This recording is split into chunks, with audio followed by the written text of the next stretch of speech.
큰 성, 견고한 성, 바빌론의 최후, 이러한 제목으로 말씀해 드리겠습니다.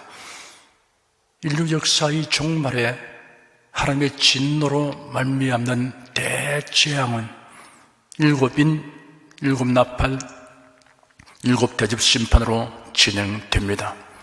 17장과 18장은 일곱째 대접 심판에 의해 파괴되는 큰 성 바빌론의 멸망을 여러 각도에서 재조명한 것입니다. 큰 성 바빌론은 세속 종교와 문명의 총체를 상징합니다. 지난 주일에 살펴본 18장 1절에서 3절까지에서 큰 권세를 가진 한 천사가 힘찬 음성으로 바빌론의 붕괴와 황폐를 예고하였습니다. 이어서 4절은 하나님의 백성에게 바빌론의 범죄에 참여하지 말고 그의 받을 재앙들을 받지 말라고 촉구하는 음성이 하늘로서 나는 장면이었습니다. 오늘은 5절부터 살펴보겠습니다. 5절에는 그 죄는 하늘에 사무쳤으며 하나님은 그의 불의한 일을 기억하신지라 라고 기록되어 있습니다. 하나님의 최후 심판이 임하는 때를 알려줍니다. 불의한 자들의 죄가 하늘에 사무칠 때입니다. 노아 홍수 심판이 임한 이유가 여호와께서 그 땅에 사람의 죄악이 많고 그 마음에 생각하는 모든 계획이 항상 악하기만 한 것을 보셨다라고 기록되어 있습니다. 소돔과 고모라 성이 멸망당한 이유를 소돔과 고모라에 대한 불신이 크고 그 죄악이 심히 중하니라고 하나님이 말씀하셨습니다. 하나님은 그들의 불의한 일을 기억하신다고 했습니다. 하나님은 오래 참으시지만 영원히 참지는 않았습니다. 갈라디아서 6장 7절에 보면 스스로 속이지 말라. 하나님은 만월의 임을 받지 아니하시나니 사람이 무엇으로 심든지 그대로 거두리라 하였습니다. 6절에는 그가 준 그대로 그에게 주고 그의 행위대로 갑절을 갚아주고 그의 섞은 잔에도 갑절이나 섞어 그에게 주라라고 기록되었습니다. 바빌론이 준 것이 무엇입니까? 선지자들과 성도들의 피를 흘린 박해였습니다. 이러한 잔혹행위에 대하여 하나님은 갑절의 형벌을 내리십니다. 구약 성경 예레미야서에도 사람들의 죄악에 대하여 하나님께서 배나 갚으신다는 말씀이 있습니다. 이는 내 눈이 그들의 행위를 감찰함으로 그들이 내 얼굴 앞에서 숨김을 얻지 못하며 그들의 죄악이 내 목전에서 은폐되지 못하며 내가 위선 그들의 악과 죄를 배나 갚을 것은 그들이 그 미운 물건의 시체로 내 땅을 더럽히며 그들의 가정한 것으로 내 산업이 가득하게 하였음이니라. 나를 박해하는 자로 수욕을 당케 하시고 나로 수욕을 당케 마옵소서. 그들로 놀라게 하시고 나로 놀라게 마시옵소서. 재앙의 나를 그들에게 임하게 하시며 배나 들은 멸망으로 그들을 멸하소서라고 기록되었습니다.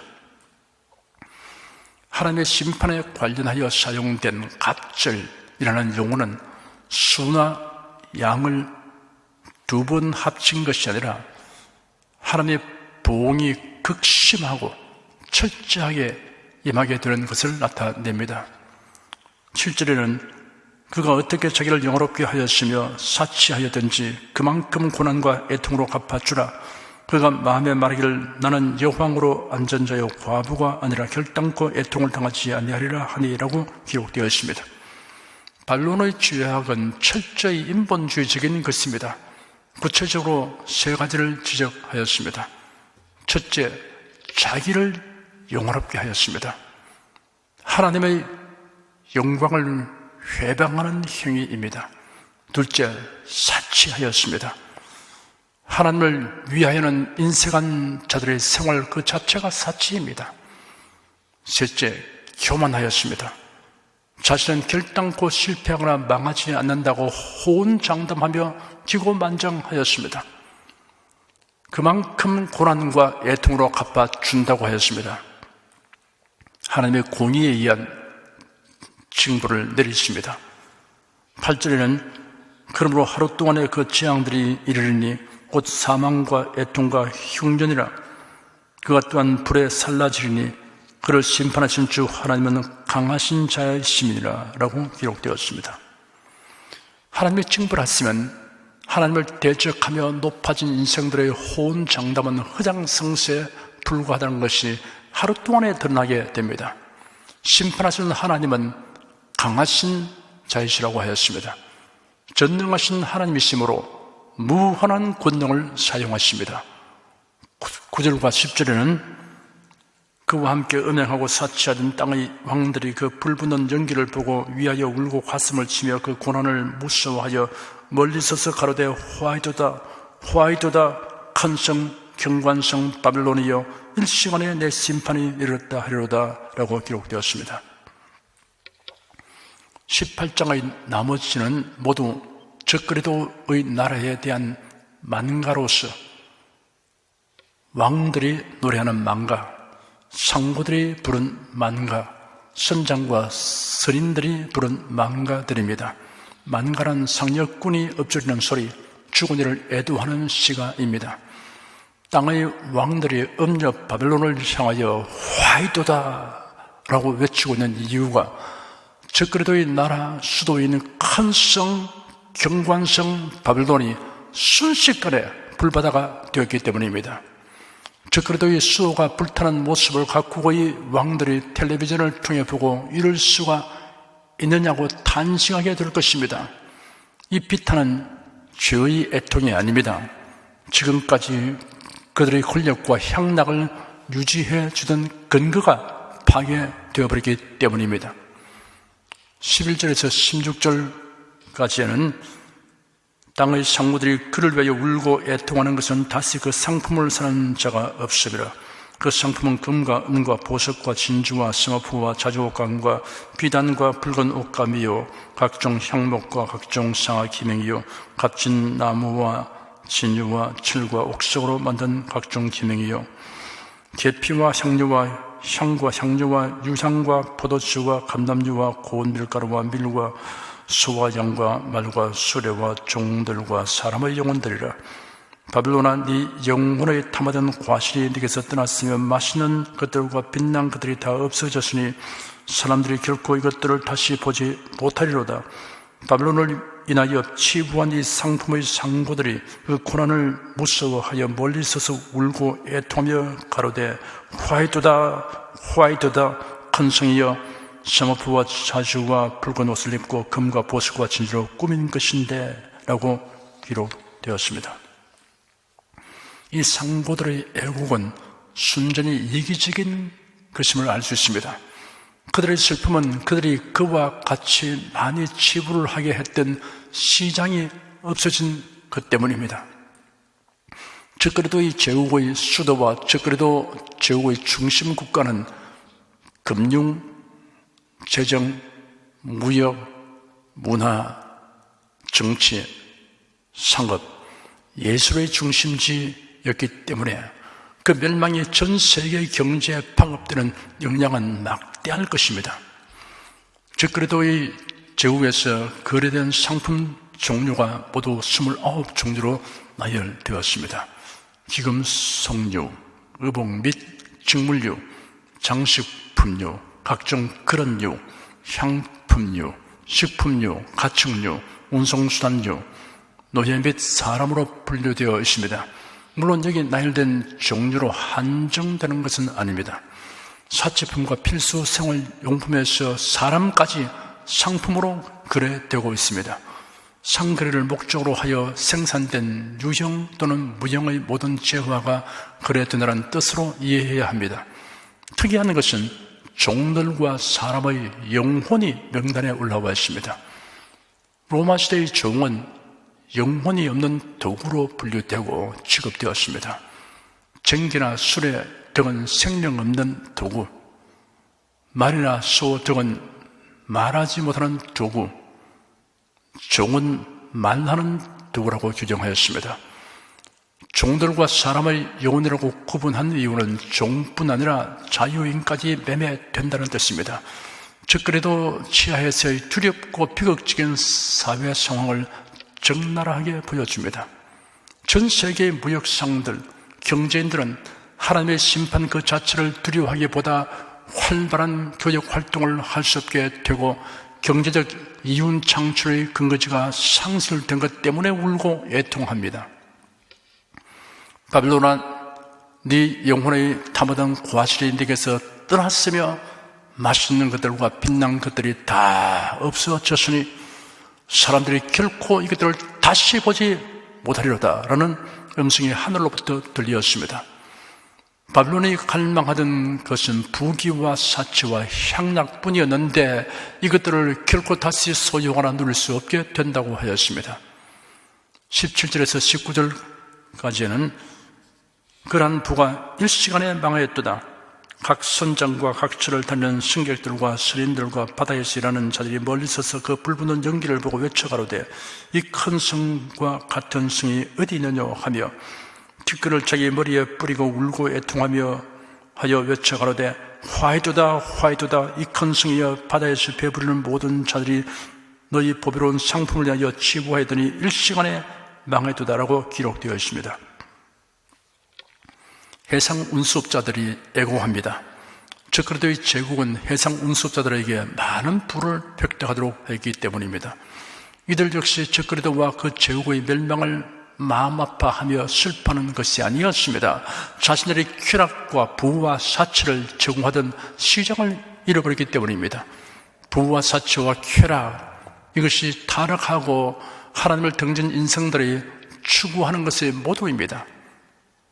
사마리아의 수가성에 살았던 5벌이나 이혼했던 여인은 메시아에 대한 지식과 고대하는 마음이 있었기 때문에 결국 예수를 뵙게 되고 구원을 얻었습니다. 영적인 갈망이란 매우 소중한 것입니다. 그러나 계시록 18장에 등장하는 통치자들과 상인들과 해상 운송업자들은 육체적이고 물질적인 욕구뿐인 자들입니다. 그리스도인의 삶의 이유와 목적과 가치관이 세상 사람과 다릅니다. 믿음으로 살았던 사람들의 삶의 태도에 관하여 기록된 성경 구절을 몇 구절 읽어드리겠습니다. 믿음으로 아브라함은 부르심을 받았을 때 순종하여 장래 기업으로 바랄 땅에 나갈새 갈 바를 알지 못하고 나갔으며 믿음으로 저가 외방에 있는 것 같이 약속하신 땅에 우거하여 동일한 약속을 유업으로 함께 받은 이삭과 야곱으로 더불어 장막에 거하였으니 이는 하나님의 경영하시고 지으실 터가 있는 성을 바랐습니다. 이 사람들은 다 믿음을 따라 죽었으며 약속을 받지 못했을 때 그것들을 멀리서 보고 환영하며 또 땅에서는 외국인과 나가내려라 증거하였으니 이같이 말하는 자들은 본향 찾는 것을 나타내미라. 저희가 나온 바 본향을 생각하였다면 돌아갈 기회가 있었으리니와 저희가 이제는 더 나은 본향을 사모하니 곧 하늘에 있는 것이라.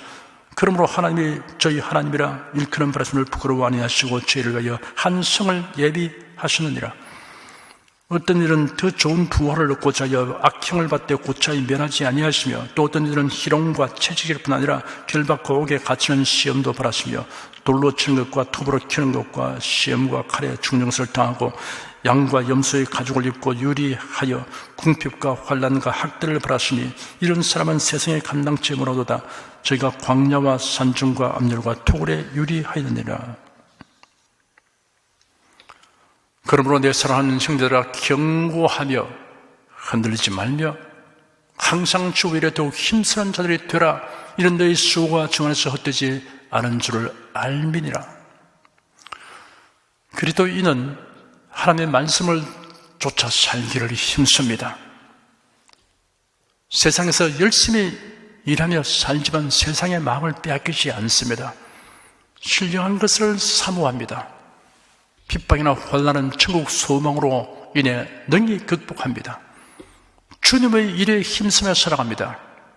이것이 그리스도인들, 성도들의 공통적인 삶의 태도입니다. 20절에는 하늘과 성도들과 사도들과 선자들아 그를 나여 즐거워하라. 하나님이 너희를 신원하시는 심판을 그에게 하셨음이라 하더라 라고 기록되었습니다.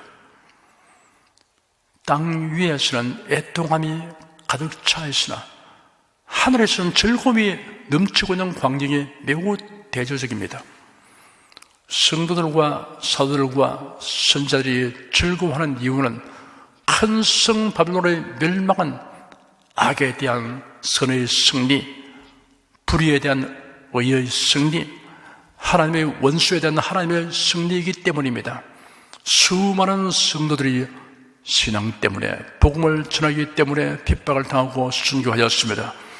계시록 6장에는 죽임을 당한 영혼들이 하늘의 제단 아래에서 큰 소리로 참되신 대주제여 땅에 가는 자들을 심판하여 우리 피를 시험하여 주지 아니하시기를 어느 때까지 하시려나이까? 라고 부르짖었습니다.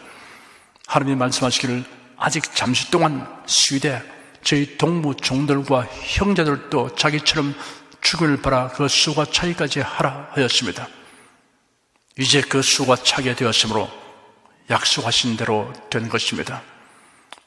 7년 대환란 기간의 전반기에 복음을 전하는 두 증인이 적그리스도에 의하여 죽임을 당하고 그 시체가 예루살렘 거리에 방치되었을 때 세상은 이를 기뻐하여 서로 예물을 보내었습니다. 이제는 상황이 역전되었습니다. 하늘에 있는 자들이 즐거워하게 되었습니다. 최후에 웃는 자가 가장 잘 웃는 자이다 라는 기억하는 진리입니다. 21절에서 25절까지는 이에 한 힘센 천사가 큰 맷돌 같은 돌을 들어 바다에 던져 가로되 큰 성 바벨론이 이같이 몹시 떨어져 결코 다시 보이지 아니하리로다. 또 검은고 타는 자와 풍류하는 자와 퉁소 부는 자와 나팔 부는 자들의 소리가 결코 다시 네 가운데서 들리지 아니하고 물론 어떠한 세공업자든지 결코 다시 네 가운데서 보이지 아니하고 또 맷돌 소리가 결코 다시 네 가운데서 들리지 아니하고 등불빛이 결코 다시 네 가운데서 비치지 아니하고 신랑과 신부의 음성이 결코 다시 네 가운데서 들리지 아니하리로다. 너희 상고들은 땅의 왕족들이라 네 복수로 인하여 만국이 미혹되었도다.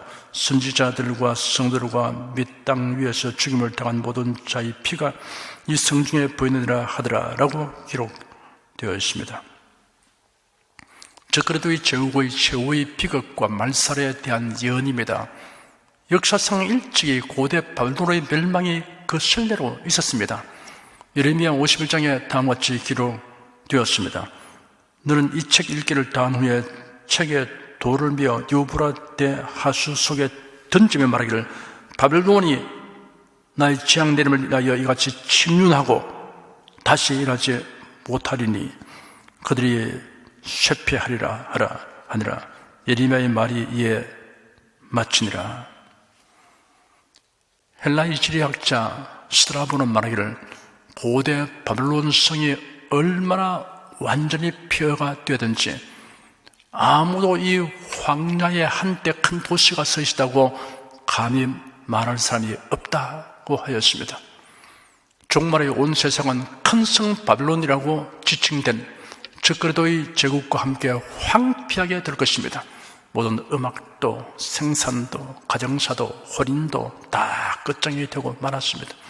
이 황폐의 원인을 세 가지로 열거하였습니다. 첫째, 교회에 대한 박해입니다. 둘째, 사치와 향락에 도취한 것입니다. 셋째, 우상 숭배와 접신 행위입니다. 만세는 점쟁이, 무당, 마술사가 활개치게 됩니다. 성직자, 은사자라는 이름으로 포장하여 점치는 자들이까지 횡행합니다. 심판의 날은 반드시 다가옵니다. 기필코 옵니다. 분비는 거리는 적막해질 것입니다. 인간의 위대함은 처절하고 철저하게 무너집니다. 모든 쾌락은 사라집니다. 이것이 하나님을 거역하는 인간이 쌓아 올린 문명의 최후입니다. 기도하겠습니다.